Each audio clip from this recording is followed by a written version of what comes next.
Hey, I'm Aisha. There's a new 35 billion parameter bird themed AI making waves, and everyone's asking if it's worth the hype. Let's get into it. चलो दोस्तों, आज बात करते हैं Ornith 1.535 billion A3 billion की, जो Ornith AI ने 19 अगस्त 2026 को हगंग फीस पर रिलीज किया। ये एक मॉडल है तकरीबन 35 बिलियन पैरामीटर्स का, मगर हर टोकन पर सिर्फ 3 बिलियन एक्टिव होते हैं, यानी एक होशियार मेनुई डिजाइन। नेटिव कॉन्टेक्स्ट 262,144 टोकन है और ये ARN फैक्टर 4.0 के साथ उसे तकरीबन 1 मिलियन तक बढ़ाया जा सकता है। फैमिली में 3 साइज आते हैं, 9 बिलियन, 35 बिलियन, A3 बिलियन और 397 बिलियन। ये एक रीजनिंग मॉडल है, यानी हर जवाबात से पहले एक ब्लॉक आता है। और ये मॉडल कहाँ से आया? ऑर्निथ 1.5 का ऑफिशियल कार्ड खुद कहता है कि ये ऑर्निथ 1.0 को एक्सटेंड करता है और ऑर्निथ 1.0 था जो क्वेन 3.5 और जेमा 4 के ऊपर बनाया गया, continued pre training, mid training और पोस्ट ट्रेनिंग के साथ, यानी बेस लिनिएज अब कंफर्म है। पीछे है डीप रीइंफोर्स टीम, सिर्फ 5 लोग, हगंग फीस पर पब्लिशर हैंडल ऑर्निथ से आई के तौर पर, जिनके पास ग्रैंड कोड और कूडा L2 वाले पुराने पेपर्स हैं। ऑर्निथ 1.0 जून 2026 में आया था और ये 1.5 वर्जन सिर्फ 2 माह बाद आ गया और कुछ लोगों ने उसे लोकली चलाकर देखा भी है। LLMbench.io पर एक रन हुआ एप्पल M5 Max 64 GB पर OMLX V0.62 के साथ और नतीजा था 92.6 टोकन फी second, TTFT 488 millisecond, memory 36.89 GB और कॉन्टेक्स्ट 65,536। मेयार की बात करें तो agent workflow 60.40, code generation 77.00, role play 90.15 और रिसर्च 90.30 रहा। हैकर न्यूज़ पर लॉन्च थ्रेड को 170 पॉइंट्स और 58 कमेंट्स मिले, जो छोटी टीम के लिए कोई बुरी बात नहीं। तो अब बात करते हैं इस मॉडल के असल नंबरों की, क्योंकि यही पर सारा मजा आता है। ऑर्निथ 1.535 बिलियन A3 बिलियन पर जो स्कोर्स रिपोर्ट हुए हैं वो सारे वेंडर की अपनी ही रिपोर्ट्स हैं, यानी अभी तक किसी आज़ाद लीब ने उनकी आज़ादाना तस्दीक नहीं की। सबसे पहले SWE बेंच वेरीफाइड पर नज़र डालें, जहां इसका स्कोर 79.0% है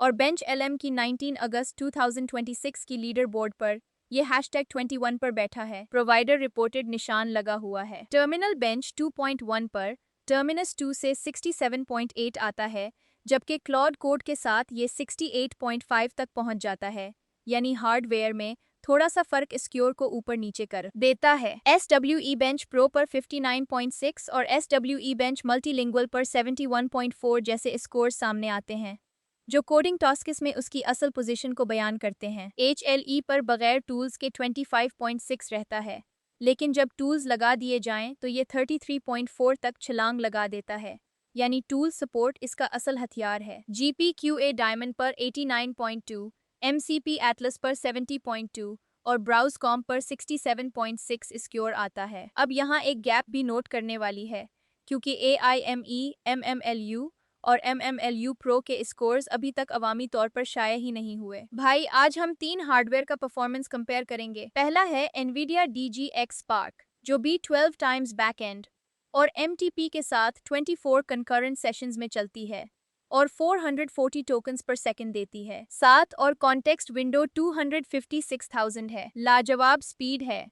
दूसरा डिवाइस है Apple M5 Max 64 GB unified memory, जो MLX 8-bit quant OMLX V0.62 के साथ 92.6 टोकन्स पर सेकंड देता है, 36.89 GB मेमोरी यूज करता है, TTFT 488 milliseconds, context length 65,536 tokens है। अच्छी परफॉर्मेंस है, लेकिन स्पार्क से काफी पीछे। तीसरा है क्वाड्रो RTX 6024 GB, जो ट्यूरिंग आर्किटेक्चर है और 2018 में आई थी।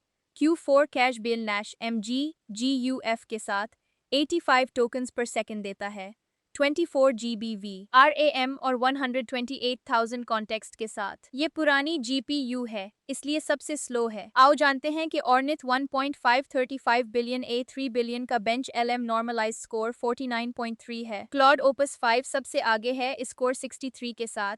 इसके बाद क्लॉड फेबल 5 का 62.1 है। ग्रॉक 4.6 ने 60.9 स्कोर किया और किमी K3 ने 59.7, जबकि GPT 5.6 सॉल्व 58.1 और क्वेन 3.8 मैक्स प्रीव्यू 58.1 के करीब है। अब बात करें कॉस्ट पर 1 मिलियन टोकन्स की, तो ऑर्निथ का डेटा यहाँ नहीं दिया गया, मगर ग्रोक 4.6 वाज़े फाते है, सिर्फ 0.50 और 1.20 पर, जबकि ओपस 5 महंगा तरीन है 5.00 और 25.00 पर। बहरहाल ऑर्निथ की कारकर्दगी मुकाबले के लिहाज से कमजोर रही। अच्छा, अब देखते हैं कि ये मॉडल बाजार में कहाँ खड़ा होता है। 19 अगस्त 2026 की लीडर बोर्ड पर बंद दरवाजों की टॉप पर एंथ्रोपिक का क्लॉड ओपस 5 है, जिसने SWE बेंच वेरीफाइड पर 96.0% स्कोर किया और ये 24 जुलाई 2026 को रिलीज हुआ था। क्लॉड ओपस 4.8 इस पर 88.6% लेकर दूसरे नंबर पर है,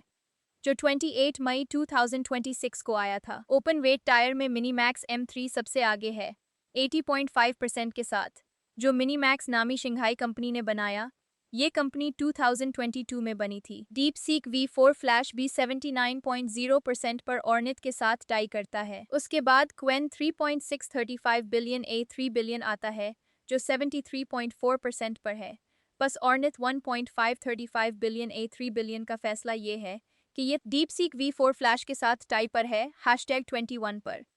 क्लॉड ओपस 5 से 17.0 पॉइंट्स पीछे, क्लॉड ओपस 4.8 से 9.6 पॉइंट्स पीछे, मिनीमैक्स M3 से पीछे और क्वेन 3.635 बिलियन A3 बिलियन से आगे। और अब जरा ये भी देख लें कि इस मॉडल तक रसाई कैसे है। हगिंग फेस के मॉडल कार्ड पर वाजे लिखा है कि this model isn't deployed by any inference provider, यानी ना किसी फर्स्ट पार्टी की मेजबानी शुदा API है और ना ही टोकन की कोई कीमत दी गई है। और लामा के कैटलॉग में ये मॉडल दस्तयाब है, जहां ऑर्निथ 1.59 बिलियन का साइज 6.6 GB है, ऑर्निथ 1.535 बिलियन का 23 GB है, 397 बिलियन का 242 GB है और तीनों 256,000 का कॉन्टेक्स्ट सपोर्ट करते हैं। कार्ड पर मज़कूर एजेंटिक और टूल कॉलिंग इंजमाम में Ollama llama.cpp, atomic.chat, Hermes agent, OpenClaw, Unsloth Studio और ओपन कोड CLI शामिल हैं। GGUF फाइल साइजेस भी देखें तो Q4 खास M21.7 GB,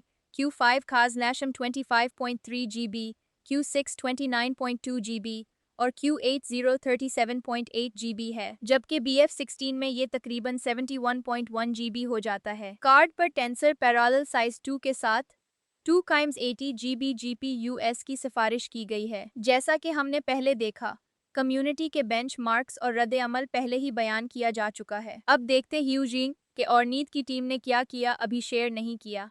AIME, MMLU और MMLU Pro के नंबर्स कहीं भी पब्लिक नहीं हैं, न मॉडल कार्ड में, न ऑर्निथ आई पर, न लीडर बोर्ड पर। सिर्फ SWE बेंच वेरीफाइड पर ही उनका एक स्कोर है, और वो भी बेंच LM की लीडर बोर्ड पर वाज़े तौर पर प्रोवाइडर रिपोर्टेड लिखा है। और सबसे बड़ी बात, आज तक किसी भी आज़ाद लैब ने उनके किसी भी नंबर की दोबारा तस्दीक नहीं की, यानी ये सारे स्कोर्स अभी सिर्फ वेंडर कुछ में लिख दूंगा अपने दावे हैं। तो अब सवाल ये है कि आगे क्या देखना चाहिए। पहली बात, पहले आज़ाद टेस्ट का इंतज़ार करें, क्योंकि अभी तक किसी ने उनके नंबर्स की तस्दीक नहीं की। दूसरी बात, फ़िलहाल मॉडल कार्ड पर साफ लिखा है कि ये मॉडल किसी भी इन्फ्रेंस प्रोवाइडर के पास डिप्लाई नहीं हुआ। और तीसरी बात, अगर आप ट्रेंड देखें तो फ्रंटियर आगे बढ़ चुका है। क्लाउड ऑफिस 5 ने जुलाई 24, 2026 को SWE बेंच वेरीफाइड पर 96.0% का स्कोर किया, यानी और नेथ के लिए रेस अभी शुरू हुई है। देखो यार, ऑर्निथ 1.535 बिलियन A3 बिलियन की असल ताकत उसकी एक्टिव पैरामीटर मईशत है, यानी इसमें टोकन फॉरवर्ड के वक्त सिर्फ 3 बिलियन पैरामीटर्स एक्टिवेट होते हैं। UMLX V0.6 2 कवार Gillies appeal M5 Max 64 GB पर 92.6 टोकन फी सेकंड की रफ्तार देखी गई। ये मॉडल BF16 में 70 GB है, यानी 2 अदद 80 GB GPUs पर आराम से फिट हो जाता है। Q4 कैप्च M क्वांटाइजेशन सिर्फ 21.7 GB है, Q5 खाप्च M 25.3 GB, Q6 29.2 GB और Q80 तकरीबन 37.8 GB। उल्लामा पर ऑर्निथ 1.535 बिलियन 23 GB है, सब 256,000 कॉन्टेक्स्ट के साथ। क्वेन 3.5 और जेम्मा 4 की बुनियाद पर बनने की वजह से ये MOE खूबसूरत, हल्का है, सस्ता है और यही उसकी असल कहानी है। और आखिर में एक सीधी सी बात, ऑर्निथ 1.535 बिलियन ए 3 बिलियन एक छोटी सी टीम की तरफ से 19 अगस्त 2026 को जारी किया गया मॉडल है। ये सबसे तेज नहीं है, सबसे बड़ा नहीं है, लेकिन अपने एक्टिव पैरामीटर अपलिंक की बदौलत ये बहुत हल्का चलता है। बुनियाद क्वेन 3.5 और जेमा 4 है, लाइसेंस MIT है, और ओल्लामा पर आज ही चलाना शुरू कर सकते हो। बस अभी तक कोई इंडिपेंडेंट लैब वेरिफिकेशन नहीं है, और AIME, MMLU, MMLU प्रो अभी शाये नहीं हुए। इसलिए बेंचमार्क्स को अभी नमक के साथ लो, देखते रहो वो छोटी सी टीम अगले राउंड में क्या लेकर आती है। If this helped, hit subscribe. I drop a new deep dive every week. See you next time.